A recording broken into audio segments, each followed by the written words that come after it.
ಎಲ್ಲರಿಗೂ ನಮಸ್ತೆ. Welcome back to my channel.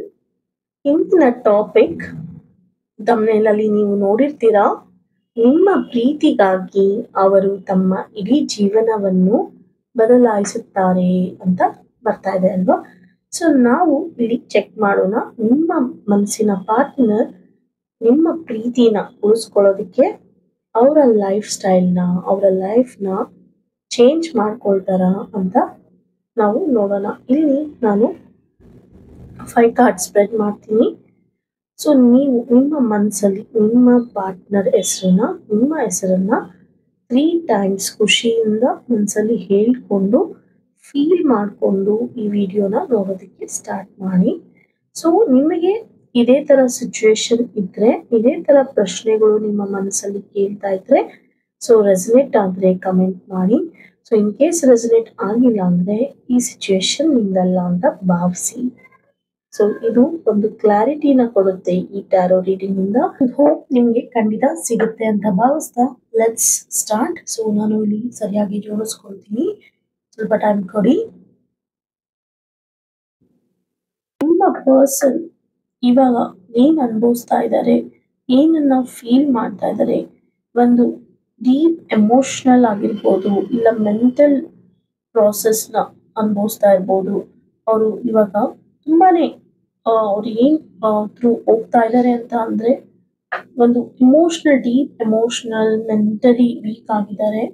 So ಅವರು ಯಾವ ಎನರ್ಜಿ ಕೂಡ ವರ್ಕ್ ಆಗ್ತಾ ಇಲ್ಲ, ಎಲ್ಲಾನು ಅನ್ಸರ್ಟೇನ್ ಅಂತ ಹೇಳ್ಬೋದು. ಒಂದು ಹೋಪ್ನ ಕಳ್ಕೊಂಡಿದ್ದಾರೆ, ಒಂದು ಜಸ್ಟಿಸ್ಗೋಸ್ಕರ ಒಂದು ಭರವಸೆಯನ್ನು ಇಟ್ಕೊಂಡಿದ್ದಾರೆ, ನನಗೆ ನ್ಯಾಯ ಸಿಗುತ್ತೆ ಪ್ರೀತಿಯಲ್ಲಿ ಅಂತ ಮನೇಲೂ ಇರೋದಕ್ಕಾಗದೆ, ಸೊ ನಿಮ್ಮ ಪ್ರೀತಿನ ಉಟ್ಕೊಂಡು ಬರೋದಕ್ಕಾಗ್ದೇನೆ ಅವರು ಮನಸ್ಸಲ್ಲೇನೆ ನಿಜವಾಗಿಯೂ ಏನನ್ನ ಅನುಭವಿಸ್ತಾ ಇದ್ದಾರೆ ಅಂತ ನಾವು ಈ ರೀಡಿಂಗ್ ಅಲ್ಲಿ ಅರ್ಥ ಮಾಡ್ಕೊಳ್ಳೋಣ. ಸೊ ನೀವು ಇಲ್ಲಿ ನೋಡಿದ ಹಾಗೆ ಫಸ್ಟ್ ಕಾರ್ಡ್ ಹೆರ್ಮಿಟ್ ಕಾರ್ಡ್ ಬಂದಿದೆ. ಸೊ ಇದು ಆಂತರಿಕ ಸತ್ಯವನ್ನು ಏನಿರುತ್ತೆ, ಸರ್ಚಿಂಗ್ ಫಾರ್ ಇನ್ನರ್ ಟ್ರೂತ್ ಅಂತ ಇಲ್ಲಿ ಬಂದಿದ್ದಾರೆ, ನೀವು ನೋಡ್ಕೋಬಹುದು ಸ್ವಲ್ಪ ಝೂಮ್ ಹಾಕಿ. ಸೊ ನಿಮ್ಮ ವ್ಯಕ್ತಿ ಆಳವಾಗಿ ಅವ್ರಿಗೆ ಮನಸ್ಸಲ್ಲಿ ಏನು ಅನ್ನಿಸ್ತಾ ಇದೆ ಅದು ರಿಫ್ಲೆಕ್ಷನ್ ಆಗಿ ನೀವು ಬರೋ ಥರ ನೀವು ನೋಡ್ಬೋದು. ಸೊ ಅವರು ಭಾವನಾತ್ಮಕವಾಗಿ ಏನೋ ಒಂದು ಹುಡುಕಾಟದಲ್ಲಿ ಇದ್ದಾರೆ. ಸೊ ಅವರು ನಿಮ್ಮನ್ನ ಡೋಂಟ್ ಕೇರ್ ಮಾಡಿ ಹೋಗಿದ್ದಾರೆ ಅಂತ ನಾವು ಹೇಳೋದಕ್ಕಾಗಲ್ಲ. ಅವರು ಒಂದು ಕ್ಲಾರಿಟಿನ ಹುಡುಕ್ತಾ ಇದ್ದಾರೆ. ಸೊ ಈ ಪ್ರೀತಿನ ನಾನು ಕಂಟಿನ್ಯೂ ಮಾಡಬೇಕಾ, ನನ್ನ ಜೀವನದಲ್ಲಿ ಬದಲಾಯಿಸ್ಕೊಳ್ಳೋದಕ್ಕೆ ನಿರ್ಧಾರವನ್ನ ತೆಗೆದುಕೊಳ್ಬೇಕಾ ಅಂತ ಸಿದ್ಧರಾಗಿದ್ದೀನಾ, ನಾನು ರೆಡಿ ಇದ್ದೀನಾ, ಸೊ ನಾನು ರೆಸ್ಪಾನ್ಸಿಬಿಲಿಟಿ ತಗೊಳ್ಳೋದಿಕ್ಕೆ ಅಂತ ಯೋಚನೆ ಮಾಡ್ತಾ ಇದ್ದಾರೆ. ಅದ್ರ ಜೊತೆಗೆ ಅವರ ಪರ್ಸನಲ್ ಗ್ರೋತ್ ಬಗ್ಗೆನೂ ಅವರು ಕಾನ್ಸಂಟ್ರೇಟ್ ಮಾಡ್ತಾ ಇದ್ದಾರೆ. ಸೊ ಫ್ಯೂಚರ್ ಅಲ್ಲಿ ನಿಮ್ಮ ಜೊತೆ ಬರೋದಕ್ಕಾಗ್ಲಿ, ಸೊ ನಿಮ್ಮ ಜೊತೆ ಒಂದು ಜೀವನವನ್ನು ಅನುಭವಿಸೋದಕ್ಕಾಗಿ ಅವರು ಯೋಚನೆ ಮಾಡ್ತಾ ಇದ್ದಾರೆ. ಜಾಸ್ತಿ ಅವರು ಸೈಲೆನ್ಸ್ ನ ವ್ಯಕ್ತಪಡಿಸ್ತಾ ಇದ್ದಾರೆ, ಒಂದು ಎಮೋಷನಲ್ ಡಿಸ್ಟೆನ್ಸ್ ಕೂಡ ನೀವು ನೋಡ್ತಾ ಇರ್ಬೋದು. ಸೊ ಇದು ಅವರ ನಿಮ್ಮ ಜೊತೆ ಇರೋ ಫ್ಯೂಚರ್ ಕನೆಕ್ಷನ್ ಚೆನ್ನಾಗಿರ್ಬೇಕು ಅಂತ ಅವರು ಏನೋ ಒಂದು ಪರ್ಸನಲ್ ಗ್ರೋತ್ ಬಗ್ಗೆನೂ ಪ್ಲಾನ್ ಮಾಡ್ತಾ ಇದ್ದಾರೆ. ಸೊ ಇದ್ರ ಜೊತೆಗೆ ಅವರು ಈ ದಾರಿ ಸರಿ ಇದೆಯಾ, ನಾನು ತಗೊಳ್ತಾ ಇರೋ ನಿರ್ಧಾರ ಕರೆಕ್ಟ್ ಆಗಿದೆಯಾ, ಇದರಿಂದ ಏನಾದರೂ ತೊಂದರೆ ಆಗುತ್ತಾ ಅಂತ ಕೂಡ ಅವರು ಅರ್ಥ ಮಾಡ್ಕೊಳ್ತಾ ಇದ್ದಾರೆ. ಮೇ ಬಿ ಅವರು ನಿಮ್ಮ ಜೊತೆ ಏನಾದರೂ ಕಮ್ಯುನಿಕೇಟ್ ಮಾಡ್ತಾ ಇಲ್ಲ ಅಂದ್ರೆ ರೈಟ್ ನಾ, ಸೊ ಇದು ಅವರು ಅರ್ಥ ಮಾಡ್ಕೊಳ್ಳೋದಕ್ಕೆ ಯೋಚನೆ ಮಾಡ್ತಾ ಇದ್ದಾರೆ. ಸೊ ನೀವು ಸ್ವಲ್ಪ ಅವರಿಗೆ ಸಮಯವನ್ನು ಕೊಡಬೇಕಾಗತ್ತೆ. ಸೊ ಇದ್ರ ಜೊತೆಗೆ ಇಲ್ಲಿ ನೀವು ನೋಡ್ತಾ ಇರ್ಬೋದು, ಅವರಿಗೆ ತುಂಬಾ ಜವಾಬ್ದಾರಿಗಳು ಇದೆ, ಜವಾಬ್ದಾರಿಗಳನ್ನ ಅವರು ನಿರ್ವಹಿಸ್ತಾ ಇದ್ದಾರೆ. ಸೊ ಅದರ ಜೊತೆಗೆ ಅವರ ಜೀವನದಲ್ಲಿ ಯಾವುದು ಪ್ರಿಯಾರಿಟಿ, ಒಂದು ಕೆಲಸನ, ಇಲ್ಲಂದ್ರೆ ಪ್ರೀತಿನ, ಇಲ್ಲಂದ್ರೆ ಫ್ಯಾಮಿಲಿನ ಅಂತ ಪ್ರಿಯಾರಿಟಿ ಬಗ್ಗೆ ಯೋಚನೆ ಮಾಡ್ತಾ ಇದ್ದಾರೆ.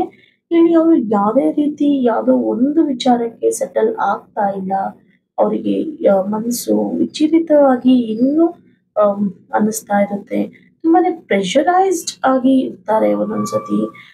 ಸೊ ನನ್ನ ಕರಿಯರ್ ಬಗ್ಗೆ ಕಾನ್ಸಂಟ್ರೇಟ್ ಮಾಡಲ್ಲ, ಫ್ಯಾಮಿಲಿನ, ಕಮಿಟ್ಮೆಂಟ್ಸ್, ಇಲ್ಲಾಂದ್ರೆ ನನ್ನ ಪ್ರೀತಿನ ಗೆಲ್ಲೋದೆ ಅಷ್ಟೇನಾ ನನ್ನ ನಿರ್ಧಾರ ಅಂತ ಯೋಚನೆ ಮಾಡ್ತಾ ಇರ್ತಾರೆ.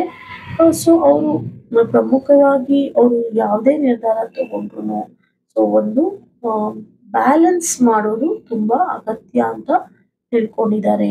ಸೊ ನಾವು ಇಲ್ಲಿ ನೋಡೋದಾಗಿ ಅವರು ತುಂಬಾನೇ ಪ್ರಿಯಾರಿಟಿ ಬಗ್ಗೆನೂ ಯೋಚನೆ ಮಾಡ್ತಾ ಇದ್ದಾರೆ. ಸೊ ಇದ್ರ ಜೊತೆಗೆ ಏನಾದ್ರೂ ನಿಮ್ಮ ಇಬ್ಬರ ಮಧ್ಯದಲ್ಲಿ ಯಾವ್ದಾದ್ರು ಮಿಸ್ಅಂಡರ್‌ಸ್ಟ್ಯಾಂಡಿಂಗ್ ಆಗಿದ್ಯಾ? ಅದನ್ನ ನೀವು ಗಮನ ಕೊಡ್ಬೇಕಾಗತ್ತೆ. ಆ ಮಿಸ್ಅಂಡರ್‌ಸ್ಟ್ಯಾಂಡಿಂಗ್ ಬಗ್ಗೆ ಯಾವ್ದಾದ್ರು ಮಿಸ್ಅಂಡರ್‌ಸ್ಟ್ಯಾಂಡಿಂಗ್ ಆಗಿದ್ರೆ ಅದನ್ನೇ ಅವರು ಯೋಚನೆ ಮಾಡ್ತಾ ಇರ್ತಾರೆ. ಸೊ ಅವರ ಫ್ಯಾಮಿಲಿನೂ ಅದ್ರ ಬಗ್ಗೆ ತಿಳ್ಕೊಂಡಿದ್ರೆ ಅವ್ರ ಫ್ಯಾಮಿಲಿಯವರು ಇನ್ಫ್ಲುಯೆನ್ಸ್ ಮಾಡ್ತಾ ಇದ್ದಾರೆ. ಅದ್ರ ಬಗ್ಗೆ ಅದನ್ನ ಮನಸ್ಸಲ್ಲಿ ಇಟ್ಕೊಂಡು ನಿಮ್ಮನ್ನ ಜಡ್ಜ್ ಮಾಡ್ತಾ ಇರ್ತಾರೆ. ಅವ್ರ ಜೊತೆ ಯಾಕೆ ಮಾತಾಡ್ತೀಯಾ? ಅವ್ರ ಜೊತೆ ಯಾಕೆ ಲೈಫ್ ಸ್ಪೆಂಡ್ ಮಾಡ್ತೀಯಾ? ಸೊ ಒಂದು ಏನೋ ಒಂದು ತರ ನೆಗೆಟಿವ್ ಆಗಿ ಇನ್ಫ್ಲುಯೆನ್ಸ್ ಮಾಡ್ತಾ ಇರ್ತಾರೆ. ಬಟ್ ಅವರು ಅದಕ್ಕೋಸ್ಕರನೂ ಹೋಲ್ಡ್ ಆನ್ ಮಾಡ್ಕೊಂಡಿರ್ತಾರೆ. ಯಾವುದೇ ನಿರ್ಧಾರಕ್ಕೂ ಬರೋದಕ್ಕೆ ಹೋಗ್ತಾ ಇರಲ್ಲ. ಸೊ ಇಲ್ಲಿ ನಿಮ್ಮ ಪರ್ಸನ್ ತುಂಬಾನೇ ಡಿಫಿಕಲ್ಟ್ ರಿಲೇಶನ್‌ಶಿಪ್ ಅಂತ ಹೇಳ್ಬೋದು. ನೀವಿಬ್ಬರದ್ದು ತುಂಬಾನೇ ಫೇಸ್ ಮಾಡ್ತಾ ಇದ್ದಾರೆ. ತುಂಬಾ ಪರ್ಸನಲಿ ಸ್ಟ್ರಗಲ್ ಮಾಡ್ತಾ ಇದ್ದಾರೆ. ಎಮೋಷನಲ್ ಆಗಿ ಬ್ಯಾಟಲ್ ಮಾಡ್ತಾ ಇದ್ದಾರೆ. ಎಮೋಷನಲಿ ಅಂದ್ರೆ ಭಾವನಾತ್ಮಕವಾಗಿ ಯುದ್ಧನ ಮಾಡೋದು ಅಂತಾರೆ. ಅದನ್ನ ತುಂಬಾ ಇಲ್ಲಿ ನಾವು ನೋಡ್ತಾ ಇದ್ದೀವಿ. ಸೊ ನಿಮ್ಮ ಪ್ರೀತಿನ ಗೆಲ್ಲೋದು ಅವ್ರಿಗೂ ಇಷ್ಟ ಇದೆ. ಅದ್ರ ಜೊತೆ ಅವರು ಸ್ಟ್ರಾಂಗ್ ಆಗಿ ನಿಂತ್ಕೊಂಡಿದ್ದಾರೆ. ಆದ್ರೆ ಹೆದರಿದ್ದಾರೆ. ಆದ್ರೆ ಅವ್ರ ಮನಸ್ಸು ತುಂಬಾನೇ ನೊಂದಿದೆ. ಅದ್ರ ಜೊತೆಗೆ ಹೆದರ್ಕೊಂಡಿದ್ದಾರೆ ಅಂತ ಹೇಳ್ಬೋದು. ಅದ್ರ ಜೊತೆಗೆ ಇಲ್ಲಿ ಒಂದು ಪಾಸಿಟಿವ್ ಸೈನ್ ಕೂಡ ನಾವು ನೋಡ್ಬೋದು. ಅವರು ನಿಮ್ಮ ಪ್ರೀತಿನ ಗಿವ್ ಅಪ್ ಮಾಡ್ತಾ ಇಲ್ಲ.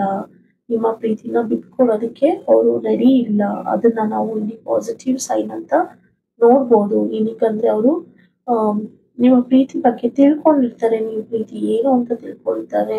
ಸೊ ಅದಕ್ಕೋಸ್ಕರ ನೀವು ಅವ್ರಿಗೆ ಒಂದು ರಿಅಶ್ಯೂರೆನ್ಸ್ ಕೊಡಬೇಕಾಗುತ್ತೆ. ಅವ್ರ ಮನಸ್ಸನ್ನ ನೋಯಿಸ್ಬೇಡಿ. ನಾವು ಎಲ್ಲಾನು ಸರಿ ಮಾಡೋಣ, ನಿರ್ಧಾರ ತಗೊಳ್ಳೋಣ ಅಂತ ಹೇಳ್ತಾ ಸೊ ನೀವು ಒಂದು ರಿಅಶ್ಯೂರೆನ್ಸ್ ಆಗಿ ಕೊಡ್ಬೇಕಾಗುತ್ತೆ. ಸೊ ಅದ್ರ ಜೊತೆಗೆ ಆ ರಿಅಶ್ಯೂರೆನ್ಸ್ ನೀವು ಕೊಟ್ಟಾಗ ಒಂದು beautiful sign, beautiful energy start ಆಗುತ್ತೆ. ಸೊ ನೀವು ಒಂದು ಫ್ರೆಶ್ ಸ್ಟಾರ್ಟ್‌ನ ನೋಡ್ಬೋದು. ಒಂದು ನ್ಯೂ ಎನರ್ಜಿನೇ ಬರುತ್ತೆ. ಸೊ ನಿಮ್ಮ ಪ್ರೀತಿಯಲ್ಲಿ ಎಲ್ಲಾನು ಬೋಲ್ಡ್ ಸ್ಟೆಪ್ ತಗೊಳ್ಳೋದಕ್ಕೆ ಅದು ಸಹಾಯ ಮಾಡುತ್ತೆ. ಸೊ ಏನೇ ಡೌಟ್ ಇರ್ಲಿ ನಿಮ್ಮ ಪಾರ್ಟ್ನರ್‌ಗೆ ನಿಮ್ ಬಗ್ಗೆ, ನಿಮ್ಮ ಜೊತೆ ಇದ್ದಾಗ ಅವ್ರಿಗೆ ಹೇಗೆ ನಡೆಯುತ್ತೆ ಈ ಜೀವನ ಅಂತ ಏನೇ ಪ್ರಶ್ನೆ ಇರ್ಲಿ ಅದೆಲ್ಲ ಸರಿ ಹೋಗಿ ಒಂದು ಟೇಕ್‌ನ ತಗೊಳ್ತಾರೆ. ಸೊ ನೀವು ಇಬ್ರುನು ತುಂಬಾ ಹ್ಯಾಪಿಯಾಗಿ ಇರ್ತೀರಾ. ಎಲ್ಲ ಫಿಯರ್‌ನ ನೀವು ಫಸ್ಟು ಓವರ್‌ಕಮ್ ಮಾಡ್ತೀರಾ. ಸೊ ನಿಮ್ಮ ಪ್ರೀತಿನ ಗೆಲ್ಬೇಕು ಅಂದ್ರೆ ನೀವು ರಿಅಶ್ಯೂರೆನ್ಸ್ ಅಂದ್ರೆ ನೀವು ಅವರಿಗೆ ಹೇಳ್ಬೇಕಾಗುತ್ತೆ. ಅವ್ರಿಗೆ ಒಂದು ಸ್ಟ್ರೆಂತ್‌ನ ಕೊಡ್ಬೇಕಾಗುತ್ತೆ. ಏನೆಲ್ಲ ನೀವು ಅವ್ರಿಗೋಸ್ಕರ ಚೇಂಜಸ್ ಮಾಡ್ತೀರಾ ಅಂತ. ಆಗ ಅವರು ಎಲ್ಲಾನು ಚೇಂಜಸ್ ಮಾಡ್ಕೊಳ್ತಾರೆ ಅವರ ಲೈಫಲ್ಲಿ ನಿಮ್ಮ ಪ್ರೀತಿನ ಗೆಲ್ಲೋದಿಕ್ಕೆ. ಸೊ ರಿಸ್ಕ್‌ನ ಖಂಡಿತ ತಗೊಳ್ತಾರೆ. ಸೊ ನಿಮ್ಮ ಪ್ರೀತಿಯಲ್ಲಿ ಅವಾಗ ನೋಡಿ ಒಂದು ನ್ಯಾಯ ಅಂತ ಏನ್ ಹೇಳ್ತೀವಿ ಜಸ್ಟಿಸ್ ಅದು ಖಂಡಿತ ಸಿಗುತ್ತೆ. ಪ್ರಾಮಾಣಿಕ ನಿರ್ಧಾರ ಖಂಡಿತ ಅವರು ಮಾಡ್ತಾರೆ ನಿಮ್ಮ ಪ್ರೀತಿನ ಗೆಲ್ಲೋದಕ್ಕೋಸ್ಕರ. ಒಂದು ಆಳವಾದ ಚಿಂತೆ ಏನು ಇವಾಗ ಮಾಡ್ತಾ ಇದ್ದಾರೆ, ಡೀಪ್ ಆಗಿ ಏನು ಅವರು ಡಿಸಿಷನ್ ತಗೊಳಕ್ಕೆ ಥಿಂಕ್ ಮಾಡ್ತಾ ಇದ್ದಾರೆ, ಅದನ್ನ ಅವರು ಒಂದು ಫೇರ್ ಆಗಿ ಯಾರಿಗೂ ತೊಂದರೆ ಆಗ್ದಂಗೆ, ಯಾರಿಗೂ ನೋವು ಆಗ್ತಾ ಇರೋಂಗೆ ಅವರು ಖಂಡಿತ ಅದ್ರ ಬಗ್ಗೆ ಡಿಸಿಷನ್ ತಗೊಳ್ತಾರೆ. ಅವಾಗ ನಿಮ್ಮ ರಿಲೇಶನ್‌ಶಿಪ್ ಅಲ್ಲಿ ಯೂನಿವರ್ಸ್ ನಿಮ್ಮ ಕಡೆ ಖಂಡಿತ ಬರ್ತಾರೆ. ಸೊ ಯೂನಿವರ್ಸೇ ನಿಮಗೆ ಸಪೋರ್ಟ್ ಮಾಡಿದ್ಮೇಲೆ ನೀವು ಏನು ಕಾರ್ಮಿಕ್ ಲೆಸನ್ಸ್‌ನ ಇವಾಗ ಅನುಭವಿಸ್ತಾ ಇದ್ದೀರಾ. ಸೊ ನಿಮ್ಮ ಪ್ರೀತಿಯಿಂದ ದೂರ ಇದ್ದು ನೀವು ನೋವಾಗಿ ಏನೇ ನೋವು ತರ ಫೀಲ್ ಮಾಡ್ಕೊಳ್ಳೋದಾಗ್ಲಿ, ತುಂಬಾ ಹರ್ಟ್ ಆಗಿರೋದಾಗ್ಲಿ ನೀವು ಮಾಡ್ತಾ ಇದ್ದೀರಾ.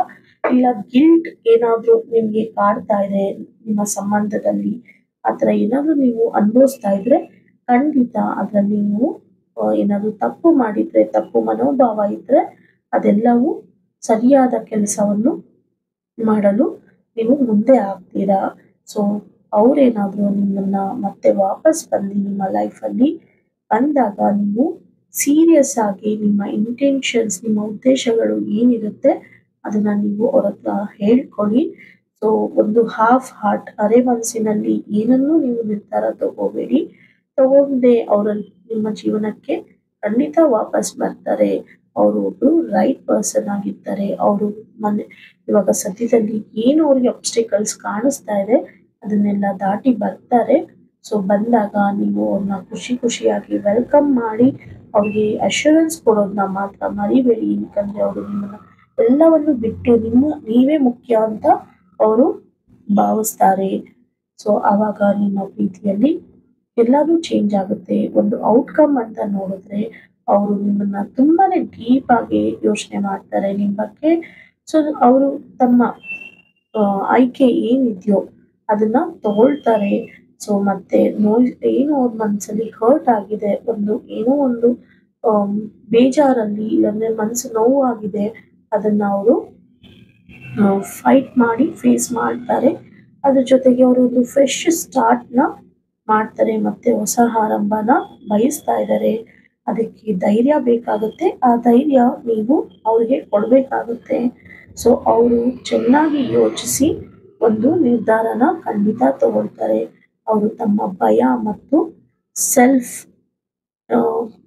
ಸೆಲ್ಫ್ ಕಾನ್ಫಿಡೆನ್ಸ್ ಇಂದ ಒಂದು ಅನುಮಾನ ಅನ್ನೋದು ಏನಿರುತ್ತೆ ಅದನ್ನ ಅವರು ದೂರ ಮಾಡಿಕೊಂಡು ಅವರು ನಿಮ್ಮ ಜೊತೆ ಆಗೋದಕ್ಕೆ ಬಯಸ್ತಾರೆ. ಸೊ ಏನೇ ಒಂದು ಭಯದಲ್ಲಿ ಅವರು ಸಿಗಾಕೊಂಡಿದ್ದಾರೆ, ಇವಾಗ ತಕ್ಷಣಕ್ಕೆ ಆ ಭಯದಿಂದ ಆಚೆ ಬರ್ತಾರೆ, ನಿರ್ಧಾರ ತಗೊಳ್ತಾರೆ. ಇದಕ್ಕೆ ಹೆಚ್ಚು ಸಮಯ ತಗೋಬಹುದು. ಸೊ ಅಲ್ಲಿವರೆಗೂ ನೀವು ಸ್ವಲ್ಪ ವೇಟ್ ಮಾಡಬೇಕಾಗುತ್ತೆ. ಈ ಕನೆಕ್ಷನ್ ಅಲ್ಲಿ ಸ್ಟ್ರಾಂಗ್ ಆಗಿ ಇರೋದು ತುಂಬಾ ಮುಖ್ಯ ಆಗಿರುತ್ತೆ, ಬಟ್ ಪೇಷನ್ಸ್ ಬೇಕಾಗುತ್ತೆ ಅಂತ ಹೇಳ್ತಾ ಈ ವಿಡಿಯೋನ ನಾನು ಇಲ್ಲಿಗೆ ಎಂಡ್ ಮಾಡ್ತಾ ಇದ್ದೀನಿ. ಹೋಪ್ ಎಲ್ಲರಿಗೂ ಈ ವಿಡಿಯೋಯಿಂದ ಒಂದು ಹೋಪ್ ಸಿಗುತ್ತೆ, ಒಂದು ಸಂದೇಶ ಸಿಗುತ್ತೆ ಅಂತ ಭಾವಿಸ್ತೀನಿ. ಯಾರಿಗೆಲ್ಲ ಪರ್ಸನಲ್ ರೀಡಿಂಗ್ ಅವಶ್ಯಕತೆ ಇದೆಯೋ ಅವರು ನನಗೆ ನೀವು ವಾಟ್ಸಪ್ ಅಲ್ಲಿ ಕನೆಕ್ಟ್ ಆಗಿ ಖಂಡಿತ ನಾನು ನಿಮಗೆ ರೆಸ್ಪಾಂಡ್ ಮಾಡ್ತೀನಿ. ಬಟ್ ರೆಸ್ಪಾನ್ಸ್ ಮಾಡೋದಕ್ಕೆ ಸ್ವಲ್ಪ ಟೈಮ್ ಕೊಡಿ ಅಂತ ಹೇಳ್ತಾ, ಸೊ ನಿಮ್ಮ ಫೀಡ್ಬ್ಯಾಕ್ ತುಂಬಾನೇ ಇಂಪಾರ್ಟೆಂಟ್. ಯಾರಿಗೆಲ್ಲ ರೆಸನೇಟ್ ಆಗಿದೆಯೋ ಅವರು ನನಗೆ ಕಮೆಂಟ್ ಮುಖಾಂತರ ತಿಳಿಸಿ. ಸೊ ಇನ್ ಕೇಸ್ ನಿಮಗೆ ಇದೇ ಥರ ಸಿಚುವೇಶನ್ಸ್ ಅಲ್ಲಿ ಇದ್ರೆ ಸ್ವಿಚ್ ವರ್ಡ್ಸ್ ಏನಾದರೂ ಬೇಕಾದರೆ ಮ್ಯಾನಿಫೆಸ್ಟ್ ಮಾಡ್ಕೊಳ್ಳೋದಕ್ಕೆ ಸೊ ದಯವಿಟ್ಟು ಕಮೆಂಟಲ್ಲಿ ತಿಳಿಸಿದ್ರೆ ನಾನು ಖಂಡಿತ ನಿಮಗೆ ಸ್ವಿಚ್ ವರ್ಡ್ಸ್ ಕೊಡ್ತೀನಿ.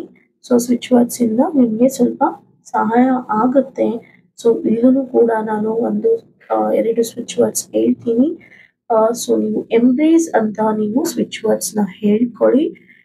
ಇಲ್ಲ ಅಂದರೆ ಡಿವೈನ್ ಮ್ಯಾಜಿಕ್ ಬಿಗಿನ್ ನೌ ಅಂತ ನೀವು 11 ಬಾರಿ ಎದ್ದಿದ ತಕ್ಷಣ ಮತ್ತೆ ಮಲಗುವ ಮುಂಚೆ ಹೇಳ್ಕೊಂಡಾಗ ಖಂಡಿತ ನೀವು ನಿಮ್ಮ ಪ್ರೀತಿಯಲ್ಲಿ ಏನಾದರೂ ಸಮಸ್ಯೆ ಇದ್ದರೆ ಅದು ಸಾಲ್ವ್ ಆಗುತ್ತೆ. ಸೊ ಟ್ರೈ ಮಾಡಿ ನೋಡಿ, ಯಾವುದೇ ಥರ ಗ್ಯಾರಂಟೆಡ್ ಅಲ್ಲ. ಸೊ ಇದು ಎಲ್ಲ ನಿಮ್ಮ ಓನ್ ಬಿಲೀಫ್ ಅಂತ ಹೇಳ್ತಾ ಥ್ಯಾಂಕ್ ಯು.